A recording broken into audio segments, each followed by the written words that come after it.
10절까지의 말씀입니다. 우리는 많은 것을 내 것이라고 부르며 살아갑니다.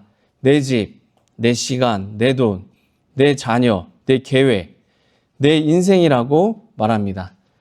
일상에서는 자연스러운 표현입니다. 그런데 우리가 무엇인가를 내 것이라고 말할 때에는 그것을 내가 책임져야 하고 내가 지켜야 하고 내가 책임져야 합니다. 그리고 내 뜻대로 움직이게 해야 한다는 마음도 함께 따라옵니다.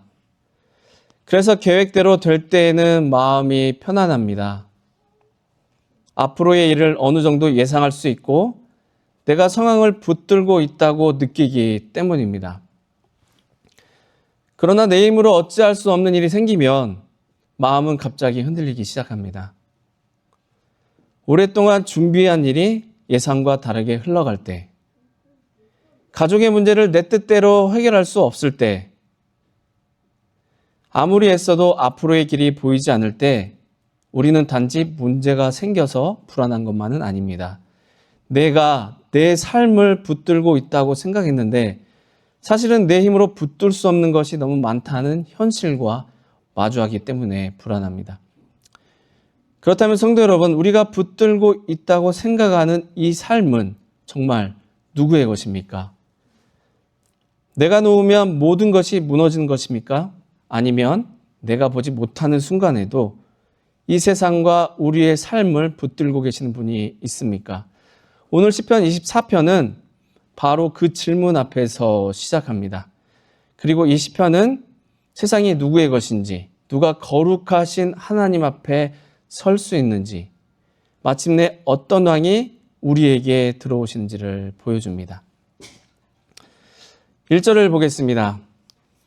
땅과 거기 충만한 것과 세계와 그 가운데 사는 자들은 다 여호와의 것이로다.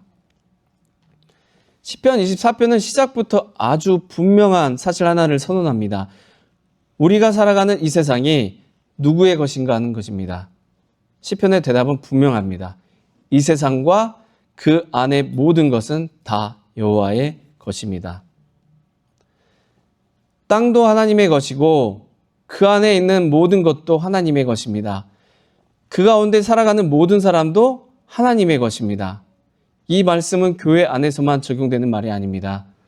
주일만 하나님의 것이 아닙니다. 월요일도 하나님의 것이고 우리의 가정도, 직장도, 우리가 살아가는 세상도 하나님의 것입니다. 그리고 믿는 사람만 하나님의 것이 아닙니다. 믿지 않는 사람도 하나님의 것입니다.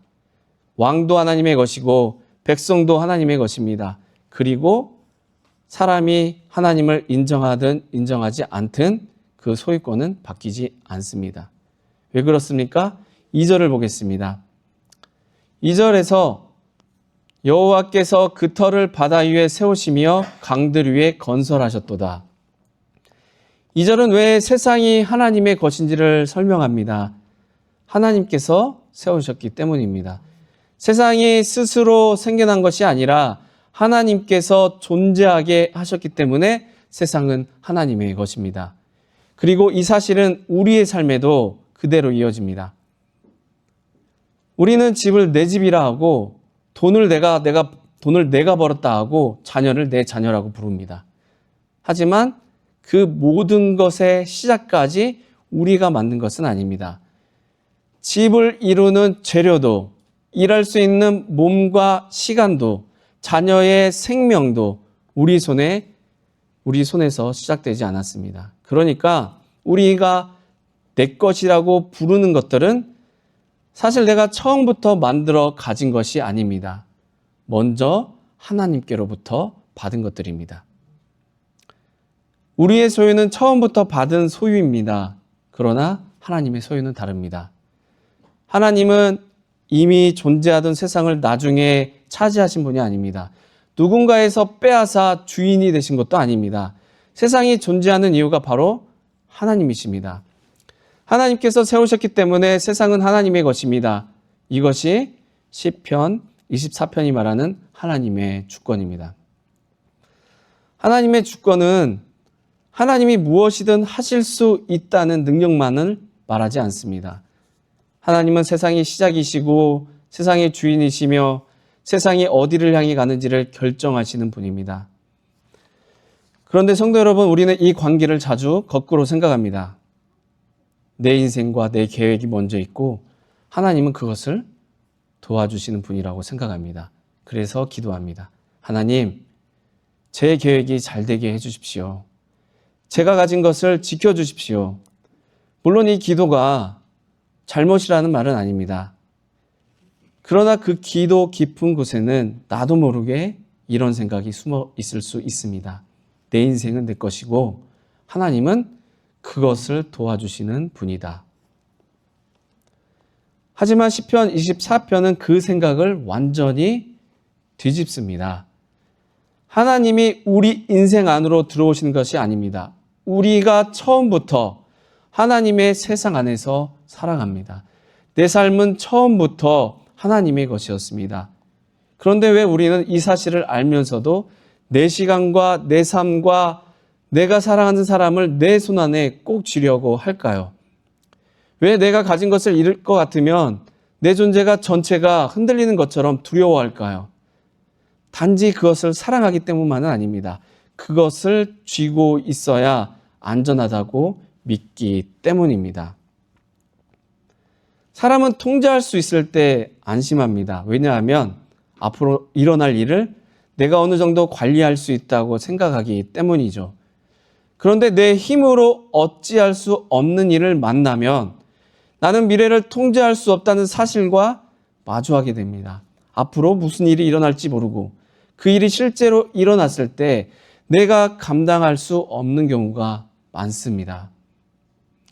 그런데도 우리는 그 미래를 내가 책임져야 한다고 생각합니다. 그래서 불안합니다. 불안의 가장 깊은 뿌리는 미래를 모르는 데만 있지 않습니다. 주인이 아닌 내가 주인의 짐을 지려고 하기 때문입니다. 그런데 2절은 바로 그 자리에서 놀라운 선언을 합니다.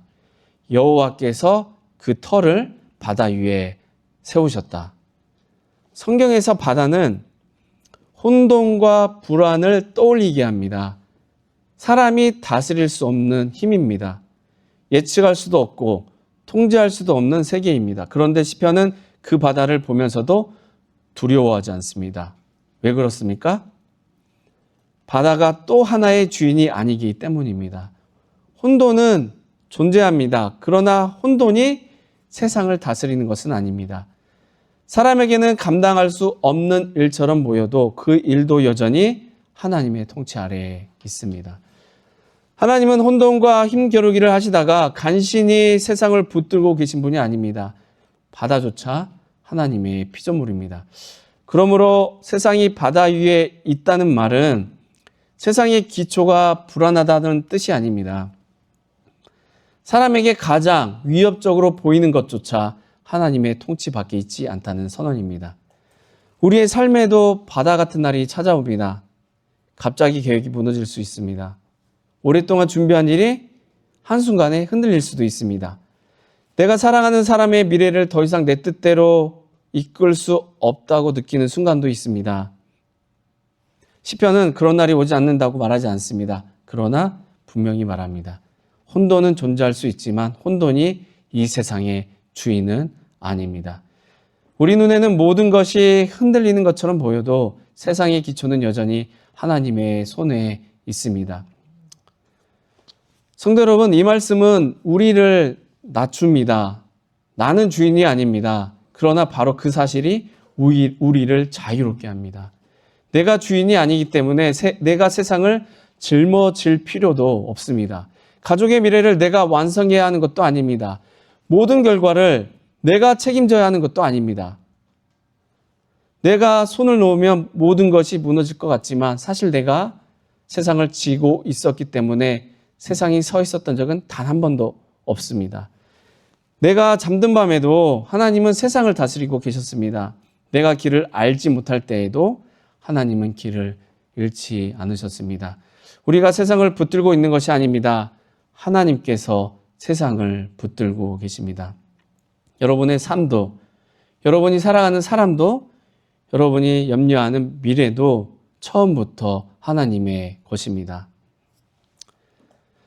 그런데 세상이 하나님의 것이라는 선언은 우리에게 새로운 질문을 던집니다.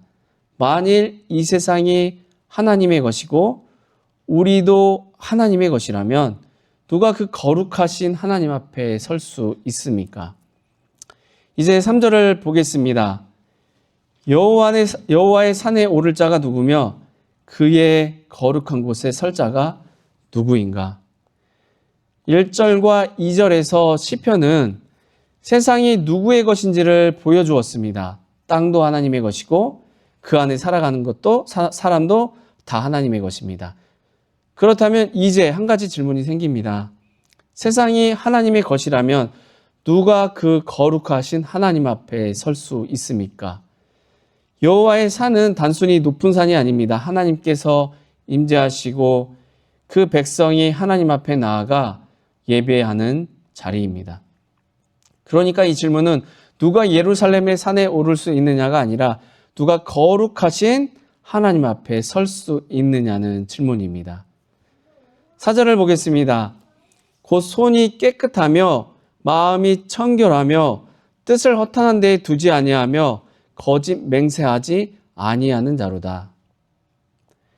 가장 먼저 나오는 것은 깨끗한 손입니다. 성경에서 손은 우리가 실제로 어떻게 살아가는지를 보여줍니다. 그러므로 깨끗한 손은 예배 시간에만 경건해 보이는 손이 아니라 생활 속에서도 정직하게 움직이는 손입니다. 그런데 우리는 예배할 때의 손과 생활할 때의 손을 나누기 쉽습니다.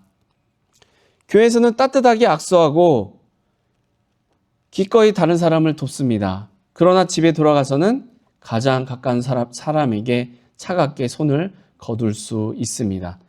교회에서는 두 손을 들고 찬양하면서도 생활 속에서는 내 것을 지키려고 손을 꽉 움켜쥘 수도 있습니다. 하나님은 주일에 우리가 들었던 손만 보지 않으십니다. 그 손이 한 주 동안 정직하게 일했는지, 누군가를 붙들어 주었는지, 내 유익을 위해 사람을 밀어냈는지를 보십니다. 깨끗한 손은 예배와 생활이 따로 나뉘지 않은 손입니다. 그런데 하나님은 손만 보지 않으십니다. 본문은 이어서 마음이 청결하며 라고 말합니다. 사람은 겉으로 드러난 행동을 보지만 하나님은 그 행동을 움직이는 마음을 보십니다. 겉으로는 똑같이 봉사하고 똑같이 헌신할 수 있습니다. 그러나 그 안의 마음은 전혀 다를 수 있습니다. 한 사람은 하나님을 기쁘시게 하려고 봉사합니다. 다른 사람은 사람들이 나를 알아주기를 바라며 같은 일을 할 수도 있습니다. 봉사를 마치고 돌아가면서 하나님께서 기뻐하셨을까 보다 왜 아무도 내 수고를 몰라주었을까가 더 오래 마음이 남을 수도 있습니다. 그래서 하나님은 무엇을 했느냐만 묻지 않으십니다. 손은 사람들 앞에 드러나지만 마음은 하나님 앞에 드러납니다. 손만 깨끗해 보이면 외식이 될 수 있습니다. 반대로 마음은 진실하다고 말하면서 삶이 달라지지 않는다면 그것도 온전한 믿음은 아닙니다. 이제 시편은 더 깊은 곳으로 들어갑니다. 4절 중간에 이런 말씀이 있습니다. 뜻을 허탄한 데에 두지 아니한다. 여기서 뜻은 우리의 영혼, 곧 삶의 중심을 말합니다. 내가 무엇을 가장 의지하는가? 무엇이 있어야 나는 안전하다고 느끼는가? 무엇이 흔들리면 내 인생도 함께 무너진 것처럼 느끼는가? 그것을 묻는 것입니다. 그리고 허탄한 것은 겉으로는 든든해 보이지만 결국 우리의 영혼을 책임질 수 없는 것을 말합니다. 돈이 그럴 수 있습니다. 돈은 하나님께서 주신 필요하고 좋은 선물입니다. 그러나 돈이 내 미래를 책임져 줄 것이라고 믿기 시작하면 이야기가 달라집니다. 돈만 충분히 있으면 나는 안전할 거야. 그렇게 믿는 순간 돈은 더 이상 선물로 머물지 않고 내 마음을 다스리는 주인이 됩니다. 그래서 돈이 줄어들거나 예상하지 못한 일이 생기면 삶 전체가 위협받는 것처럼 느껴집니다. 자녀도 직장도 건강도 사람들의 인정도 마찬가지입니다. 그것들은 하나님께서 주신 좋은 선물입니다. 그러나 아무리 좋은 것이라도 하나님만 계셔야 할 자리에 올라가면 허탄한 것이 됩니다. 그것들은 잠시 우리를 도울 수는 있지만 끝까지 책임지거나 구원할 수는 없습니다. 4절의 마지막은 또 이렇게 말합니다. 거짓 맹세하지 아니하며. 우리가 거짓말을 하는 이유는 진실보다 더 지키고 싶은 것이 있기 때문입니다. 내 체면을 지켜야 하고 내 자리를 지켜야 하고 사람들에게 좋은 모습으로 보이고 싶어 하죠. 그래서 내 잘못은 조금 작게 말하고 다른 사람의 잘못은 더 크게 말하기도 합니다. 생각해 보면 우리의 입술은 마음과 따로 움직이지 않습니다. 내가 무엇을 두려워하는지, 무엇을 잃고 싶지 않은지, 무엇을 가장 소중하게 여기고 있는지가 결국 우리의 말 속에서 드러납니다. 그래서 성도 여러분, 4절에서 말하는 손과 마음과 영혼과 입술은 각각 따로 떨어진 이야기가 아닙니다. 손은 내가 어떻게 살아가는지를 보여주고 마음은 왜 그렇게 살아가는지를 보여줍니다. 영혼은 내가 무엇을 의지하는지를 보여주고 입술은 내가 무엇을 지키며 살아가는지를 보여줍니다. 결국 우리가 무엇을 믿고 무엇을 가장 의지하며 살아가는지는 우리의 삶 전체를 통해 드러나는 것입니다. 5절을 보겠습니다. 그는 여호와께 복을 받고 구원의 하나님께 의를 얻으리니. 여기서 그는 바로 4절에서 말한 사람입니다. 손이 깨끗하고 마음이 청결하며 영혼을 허탄한 것에 맡기지 않고 입술이 진실한 사람입니다. 그는 여호와께 복을 받고 구원의 하나님께 의를 얻습니다. 그런데 잘 보십시오. 복도 여호와께로부터 오고 의도 구원의 하나님께로부터 옵니다. 스스로 만들어내는 것이 아니라 하나님께로부터 받는 것입니다. 그렇다면 이 사람의 삶을 하나로 묶어주는 중심은 무엇입니까? 6절을 보겠습니다. 이는 여호와를 찾는 족속이요 야곱의 하나님의 얼굴을 구하는 자로다. 이들은 단지 자기 행동을 잘 관리하는 사람들이 아닙니다. 여호와를 찾고 하나님의 얼굴을 구하는 사람들입니다. 우리는 종종 하나님의 얼굴보다 하나님의 손을 먼저 구합니다. 하나님, 이 문제를 해결해 주십시오. 이 길을 열어 주십시오. 물론 하나님께 도움을 구할 수 있습니다. 그러나 하나님의 얼굴을 구한다는 것은 하나님께서 주시는 것보다 하나님의 자신을 더 귀하게 여기는 것입니다. 문제가 해결되지 않고 내 계획대로 되지 않아도 하나님을 계속 신뢰하는 것입니다. 사람들이 나를 알아주지 않아도 하나님께서 나를 보고 계신다는 것으로 만족하는 것입니다. 그래서 4절의 삶이 나타납니다. 하나님 앞에서 살기 때문에 손이 깨끗합니다. 하나님을 가장 귀하게 여기기 때문에 마음이 청결합니다. 하나님을 가장 귀하게 여기기 때문에 우리의 마음이 청결합니다. 그리고 하나님이 내 영혼을 책임질 수 있음을 알기에 허탄한 것에 자신을 맡기지 않습니다. 사람의 인정과 내 유익보다 하나님 앞에서의 진실을 더 중요하게 여기기에 거짓으로 맹세하지 않습니다. 그러므로 4절은 서로 떨어진 네 가지 덕목이 아닙니다. 삶 전체로 하나님을 찾는 한 사람의 모습입니다. 그런데 성도 여러분, 우리는 정말 이런 사람입니까? 우리의 손은 늘 깨끗했습니까? 우리의 마음은 하나님만을 향했습니까? 우리의 영혼은 한 번도 허탄한 것에 안전을 구하지 않았습니까? 우리의 입술은 언제나 진실했습니까? 이 질문 앞에서 자신 있게 대답할 수 있는 사람은 아무도 없습니다. 그렇다면 누가 이 거룩하신 하나님 앞에 설 수 있습니까? 누가 여호와의 산에 오르며 누가 그의 거룩한 곳에 설 수 있습니까? 이제 시편은 우리의 시선을 우리 자신에게서 성문으로 돌립니다. 이제 7절을 보겠습니다. 문들아 너희 머리를 들지어라. 영원한 문들아 들지어다. 영광의 왕이 들어가시리로다. 앞에서 시편은 물었습니다. 여호와의 산에 오를 자가 누구인가? 그의 거룩한 곳에 설 자가 누구인가? 누가 깨끗한 손과 청결한 마음으로 거룩하신 하나님 앞에 설 수 있습니까? 이 질문 앞에서 우리는 자신 있게 대답할 수 없습니다.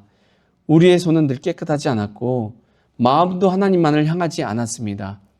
하나님보다 돈과 사람들의 인정을 더 의지했고 진실보다 내 체면과 유익을 먼저 지키려고 했습니다. 거룩하신 왕은 우리의 삶 전체를 요구하시지만 우리는 그 통치에 합당한 백성이 아니었습니다. 그렇다면 어떻게 해야 합니까? 충분히 거룩한 사람이 된 다음에야 하나님께 나아갈 수 있는 것입니까? 그런데 7절에 오면 시편의 방향이 바뀝니다. 앞에서는 누가 하나님께 올라갈 수 있는지를 물었습니다. 그런데 이제는 사람이 올라가는 것이 아니라 한 왕이 들어오십니다. 영광의 왕이 들어가시리로다. 우리는 어떻게 하나님께 올라갈지를 고민하고 있었는데 시편은 왕께서 우리에게 오신다고 말합니다. 그리고 성문을 향해 외칩니다. 문들아 너희 머리를 들지어다. 영원한 문들아 들지어다. 시편은 성문을 향해 마치 살아있는 존재에게 말하듯 외칩니다. 문들아 너희 머리를 높이 들어라. 왕께서 들어오실 길을 준비하라. 왜 그렇습니까? 들어오시는 분이 보통 왕이 아니기 때문입니다. 8절을 보시겠습니다. 영광의 왕이 누구시냐? 강하고 능한 여호와시요 전쟁에 능한 여호와시로다. 이 왕은 세상의 기초를 놓으신 분입니다. 바다와 강위에 세계를 세우신 분입니다. 바다도 그분의 것이고 땅도 그분의 것이며 그 가운데 살아가는 모든 사람도 그분의 것입니다. 1절에서 온 세상의 주인이라고 했던 그분이 이제 영광의 왕으로 들어오십니다. 그런데 시편은 그분을 단지 힘센 왕이라고 부르지 않습니다. 영광의 왕이라고 부릅니다. 여기서 영광은 히브리어로 카보드라는 말입니다. 카보드는 본래 무겁다라는 뜻을 가진 말에서 나왔습니다. 고대 사람들에게 무게가 있다는 것은 가볍거나 하찮지 않고 중요하고 가치 있으며 결코 무시할 수 없다는 뜻이었습니다. 그러니까 여기서 영광은 단지 눈부시게 빛난다는 말이 아닙니다. 하나님은 우리가 가볍게 대할 수 있는 분이 아닙니다.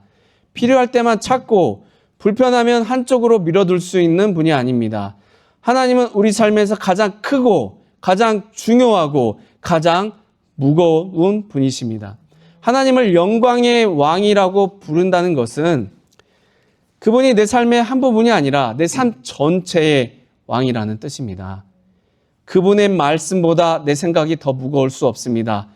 내 계획과 소유와 미래도 모두 이 왕의 통치 아래에 있습니다. 그런데 성도 여러분, 이토록 크고 거룩하신 왕이 왜 우리에게 오십니까? 우리는 왕의 말씀보다 내 생각을 더 중요하게 여겼고 하나님이 왕이신데도 내가 내 삶의 주인이 되려고 했습니다. 그런데도 왜 영광의 왕께서는 그런 우리를 버리지 않으시고 우리에게 오십니까?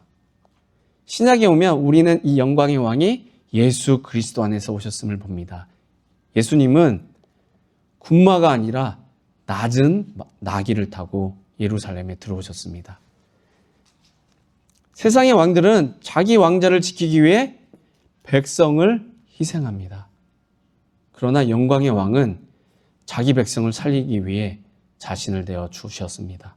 시편은 물었습니다. 누가 여호와의 산에 오를 수 있는가? 누가 그의 거룩한 곳에 설 수 있는가? 그곳에 들어갈 자격이 있는 분은 오직 한 분뿐이셨습니다. 깨끗한 손과 청결한 마음을 가지시고 영혼을 허탄한 데 두지 않으시며 그 입술에 거짓이 없으신 예수 그리스도이십니다. 그런데 예수님은 혼자 문 안으로 들어가지 않으셨습니다. 우리를 데리고 들어가기 위해 성문 밖으로 나가셨습니다. 예수님은 예루살렘 성문 밖에서 십자가에 달리셨습니다. 문 안으로 들어가실 자격이 있는 유일한 왕께서 문 밖으로 쫓겨난 죄인처럼 우리의 심판을 받으셨습니다. 왜 그러셨습니까? 문 밖에 있던 우리를 하나님 앞으로 데리고 들어가기 위해서입니다. 우리는 왕을 밀어내려고 내가 내 인생의 주인이 되려고 했습니다. 그러나 왕께서는 그런 우리를 버리지 않으시고 우리의 반역과 심판을 자신의 몸으로 담당하셨습니다. 성도 여러분, 성문 안으로 들어가실 자격이 있는 유일한 왕이 우리를 데리고 들어가기 위해 성문 밖으로 나가셨습니다. 이것이 십자가의 영광입니다. 바로 여기서 우리는 하나님의 주권이 어떤 통치인지를 봅니다. 하나님은 힘으로 약한 우리를 누르시는 왕이 아닙니다. 자기 백성의 죄와 심판을 왕께서 직접 짊어지시고 그들을 살려 자신의 나라로 이끄십니다. 십자가는 예수께서 왕의 자리를 잃어버린 곳이 아닙니다. 사람들의 눈에는 패배한 것처럼 보였지만 사실 그곳은 예수님이 어떤 왕이신지가 가장 분명하게 드러난 자리였습니다. 카보드, 곧 하나님의 영광은 높이 계신 왕의 위엄만 보여주지 않습니다. 죄인의 심판을 자신의 몸에 짊어지신 사랑의 무게도 보여줍니다. 그래서 우리의 삶은 하나님의 것입니다 라는 말은 우리를 위협하는 말이 아닙니다. 우리를 소유하신 분이 우리를 살리기 위해 자신을 내어주신 왕이시기 때문입니다. 그리고 그 왕은 성문 밖에서 죽으시고 끝난 왕이 아니셨습니다. 하나님께서는 예수 그리스도를 죽은 자 가운데서 다시 살리셨습니다. 부활은 십자가에서 자신을 내어주신 예수님이 정말 영광의 왕이심을 하나님께서 선포하신 사건입니다. 그래서 10절은 다시 묻습니다. 영광의 왕이 누구시냐? 그리고 마지막으로 대답합니다. 만군의 여호와께서 곧 영광의 왕이시리로다. 성문 밖에서 자신을 내어주신 그 왕이 바로 만군의 여호와이십니다. 십자가에 달리신 그 왕이 하늘과 땅, 삶과 죽음을 다스리시는 온 세상의 왕이십니다. 그러므로 그분의 사랑은 마음은 있지만 아무것도 할 수 없는 약한 사랑이 아닙니다. 죄와 죽음과 모든 권세를 이기고 자기 백성을 끝까지 붙드시며 데리고 가시는 전능한 왕의 사랑입니다. 성도 여러분, 내가 왜 주인이 아니라는 사실이 왜 복음입니까? 나의 주인이 나를 위해 성문 밖으로 나가신 왕이기 때문입니다. 우리가 그분께 올라갈 수 없었기 때문에 왕께서 먼저 내려오셨습니다. 우리가 왕의 통치에 합당한 백성이 아니었기 때문에 왕께서 우리의 심판을 담당하셨습니다. 그리고 부활하신 왕께서 우리를 붙드시고 자신의 임재와 통치 안으로 끝까지 데리고 들어가십니다. 그러므로 우리의 소망은 내가 내 삶을 얼마나 잘 붙들고 있는가에 달려있지 않습니다. 우리의 소망은 세상과 내 삶을 다스리며 나를 위해 자신을 내어주신 영광의 왕께 있습니다. 영광의 왕께서 들어오십니다. 그리고 그 왕께서 우리를 구원하여 다스리시고 끝까지 데리고 들어가십니다. 이제 말씀을 맺도록 하겠습니다. 오늘 시편은 처음부터 마지막까지 한 분을 바라보게 합니다. 세상은 여호와의 것입니다. 우리의 삶도 우리의 가정도 우리가 염려하는 미래도 처음부터 그분의 것입니다. 그리고 그 왕은 우리의 주일만이 아니라 손과 마음과 영혼과 입술 곧 우리의 삶 전체를 다스리십니다. 하지만 우리는 그 왕의 통치에 합당하지 않았습니다. 하나님의 말씀보다 내 생각을 더 무겁게 여겼고 하나님을 신뢰하기보다 내가 내 인생의 주인이 되어 모든 것을 붙들려 했습니다. 내가 손을 놓으면 모든 것이 무너질 것처럼 살았습니다. 그런 우리에게 영광의 왕께서 오셨습니다. 우리가 그분께 올라갈 수 없었기 때문에 왕께서 우리에게 내려오셨습니다. 성문 안으로 들어가실 자격이 있는 왕이 우리를 데리고 들어가기 위해 성문 밖으로 나가셨습니다. 그곳에서 우리의 죄와 심판을 담당하시고 부활하셔서 자기 백성을 하나님 앞으로 이끄셨습니다.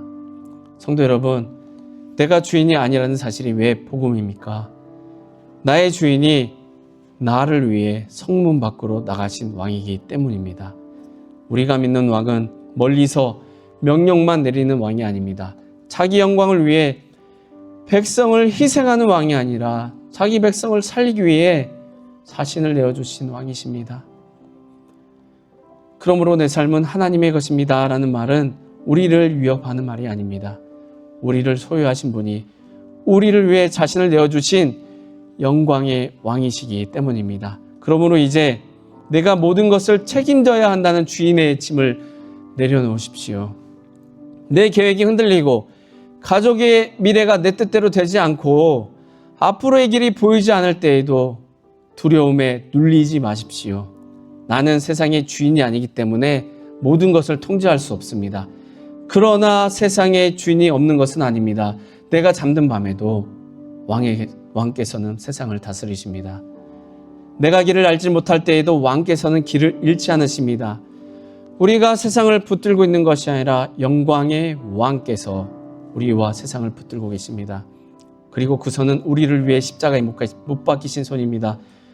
그러므로 아직 맡기지 못한 염려와 내려놓지 못한 계획과 미래를 왕의 손에 맡겨 드립시다. 그러니 이제 그 왕의 통치 안에서 안심하십시오. 이번 한 주를 살아가며 마음이 흔들릴 때마다 이 말씀을 기억하십시오. 영광의 왕이 들어가시리로다. 그 영광의 왕이 오늘도 우리를 다스리고 붙드시며 자기 백성을 끝까지 데리고 가십니다. 기도하겠습니다. 하나님 아버지, 그 영광의 왕이 되신 주 앞에 나아가기를 소망합니다. 우리가 모든 것을 붙들고 염려하며 나가는 것이 아니라 그 영광의 왕께 나아가 평안과 그 주시는 위로를 누리게 하옵소서. 우리를 위해 하나님이여 성문 밖에서 하나님의 돌아가신 그 예수님, 우리를 데리고 그 성문 안으로 들어가시기 위해 나아가신 그 예수님을 바라보며 나아갈 수 있도록 도와주시옵소서. 감사합니다.